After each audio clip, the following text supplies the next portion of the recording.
और हम सभी के लिए गर्व की बात है कि आज हमको अवसर मिला है उनको सम्मानित करने का। तो हनुमान सिंह जी, मैं आपका बहुत बहुत आभार व्यक्त करती हूँ।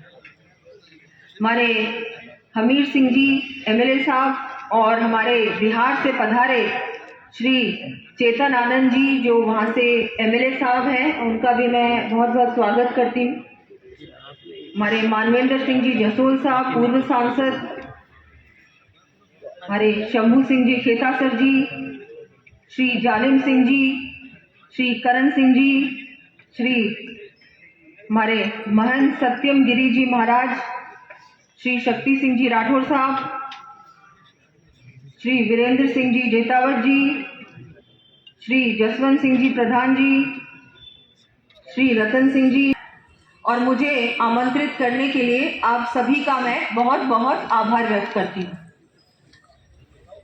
राजपूत समाज हमेशा से ही देश, धर्म, संस्कृति और सनातन की रक्षा के लिए समर्पित रहा है। क्षत्रिय समाज शौर्य के साथ साथ संस्कार और मर्यादा का भी उदाहरण रहा है।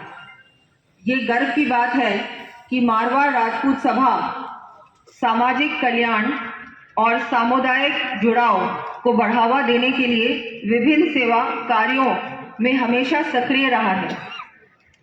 बदलते परिवेश में मैं एक बात अपनी रखना चाहूंगी कि बदलते परिवेश में बालिका शिक्षा और महिला सशक्तिकरण अत्यंत आवश्यक है।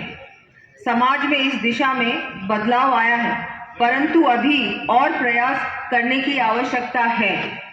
हमारी मातृशक्ति का ये प्रयास होना चाहिए कि वे अपने उत्थान के लिए जागरूकता के साथ और प्रयास करें ताकि वह सरकार द्वारा बनाई गई योजनाओं से अधिक लाभान्वित हो सके।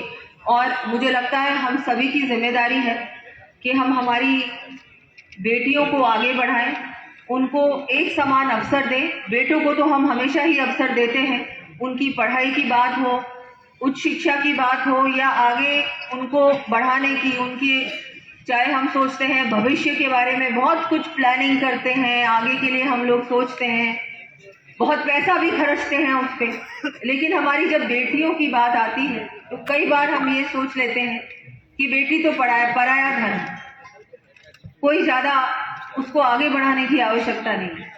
लेकिन मुझे लगता है कि समय आ गया है, क्योंकि समय बिल्कुल बदल चुका है। आज से अगर हम बात करें 50 साल पहले की और आज की तुलना करें तो अब बेटियां हमारी आगे भी बढ़ रही हैं, और अगर उनको अवसर मिलता है, अपॉर्चुनिटी मिलती है तो बहुत कुछ हासिल भी कर सकती हैं। तो हम सभी की जिम्मेदारी है कि जैसा हम हमारे बेटों को अवसर देते हैं, उनको आगे बढ़ाते हैं, तो वैसे ही हमारी बेटियों को भी हम लोग आगे बढ़ाने का प्रयास करें। और निश्चित रूप से अगर हम ये करेंगे तो हमारी बेटियां बहुत कुछ करेंगी, हमारे प्रदेश का, हमारे देश का नाम रोशन करेंगी। मैं हनुमान